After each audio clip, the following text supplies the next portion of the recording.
ada satu pertanyaan, apakah kita boleh melakukan dosa? Boleh nggak sih Pak? Nggak boleh ya? Boleh Pak sebenarnya, dengan 3 syarat. Dengan 3 syarat Pak ya. Pertama, dosa itu tidak diniatkan atau disengaja. Kedua, dosa itu dilakukan karena faktor dipaksa atau terpaksa. Terpaksa makan daging babi karena tidak ada makanan lain selain babi gitu. Malah wajib Pak. Dalam ilmu fikih, ketika tidak ada makanan lain, hanya babi misalnya di dunia ini, maka makan daging babi wajib. Apa dalam Quran? Famanidurra ghaira bagin wala adin fala isma alaih, malah nggak dosa gitu. Jadi boleh melakukan dosa kalau faktornya yang pertama tidak diniatkan atau disengaja. Kedua, karena faktor terpaksa atau dipaksa. Yang ketiga, karena faktor jahalah, tidak tahu. Jadi gimana itu Pak? Jadi nggak boleh berbuat dosa, itu nggak boleh. Bisa dipahami Pak? Apanya? Uraian yang belum.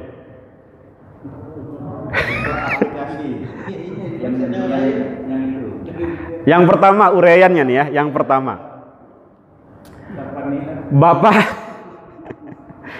Bapak dari rumah niat,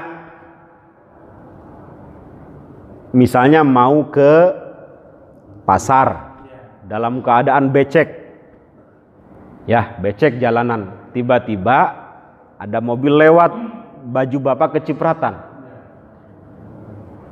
Kira-kira bisa dibasuh apa tidak? Dengan sangat mudah bisa Pak, karena tidak meniatkan mengotori bajunya sendiri. Ya kalau dalam dosa dengan istighfar cukup. Karena kita tidak meniatkan dari rumah mengotori baju kita sendiri. Justru menjaga Pak ya. Beda dengan Bapak meniatkan mengotori baju dengan oli misalnya. Mungkin susah dicucinya itu. Nah sama seperti itu Pak. Dosa pun seperti itu.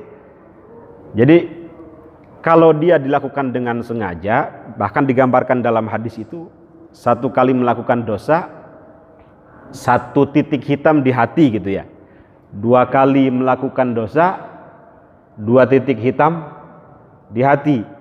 3 kali melakukan dosa, 3 titik hitam di hati. Banyak dosa, hitam semua. Makanya mohon maaf Pak, kalau Bapak banyak lupa ngapalin Quran, males baca Quran, dengar adzan, dianggap biasa-biasa saja. Kalau kata orang Sunda dianggap hitut kuda gitu. Itu jangan-jangan memang hatinya banyak hitamnya itu. Kenapa? Banyak hitamnya.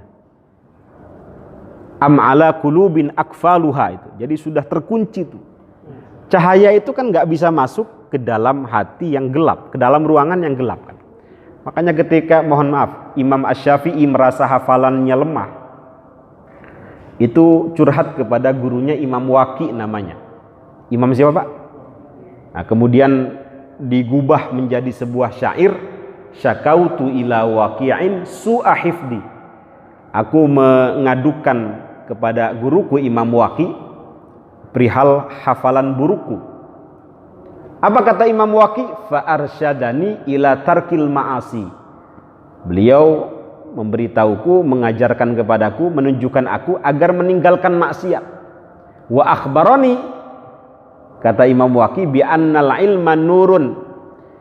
Beliau mengabarkan kepadaku bahwa ilmu itu cahaya. Wa nurullah la yuhda li asi, dan cahaya Allah tidak diberikan kepada orang yang hobinya maksiat. Jadi memang ilmu itu nur, cahaya dia. Susah masuk ke dalam orang yang gemar maksiat. Maka dalam Quran isyarat itu dengan jelas ditunjukkan Pak. Wattaqullah wa yu'allimukumullah. Kalau bertakwa wa yu'allimukumullah, Allah sendiri yang akan mengajarkan kepadanya. Makanya ada istilah ilmu laduni itu ya. Masih muda, ilmunya banyak. Boleh jadi karena memang menjaga diri. Wattaqullah wa yu'allimukumullah. Kalau dia bertakwa, ya Allah akan mengajarkan dia gitu. Yang kedua, karena faktor dipaksa atau terpaksa. Kalau terpaksa tadi sudah saya contohkan, Pak ya. Yang dipaksa ini ada dalam Quran. Itu Sayyiduna Ammar bin Yasir dipaksa oleh orang-orang kafir Quraisy untuk ingkar kepada Rasulullah Sallallahu Alaihi Wasallam. Disiksa berhari-hari, ditelentangkan di atas batu, terik, matahari panas. Ayo, ingkar nggak kepada Muhammad, kepada Rasulullah? Gak mungkin orang kafir bilang Rasulullah. Gak mau, dipukul sama orang kafir. Ingkar nggak? Orang kafir tuh hanya ingin mendengar bahwa dia itu ingkar kepada Rasulullah. Hanya itu aja. Tetapi Ammar tetap mengatakan, gak mau, saya tetap beriman kepada Rasulullah. Dipukul lagi sampai gak kuat itu.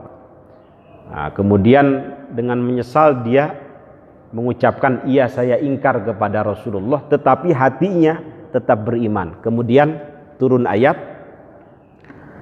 apa itu? Man kafara billahi min ba'di imanihi illa man ukriha wa qalbuhu mutmainnun bil iman. Kalau dipaksa sementara hatinya tetap beriman gak apa-apa. Jadi kelihatannya dosa, Pak, tapi nggak dosa gitu. Nah, yang terakhir, karena faktor jahalah, faktor tidak tahu bahwa ini diharamkan misalnya, nggak tahu, nggak apa-apa, dimaafkan. Hah? Kalau kita kan sudah tahu ini salah masih dilakukan gitu, pura-pura nggak tahu. Nah, itu sama saja mengotori baju kita sendiri dengan oli itu.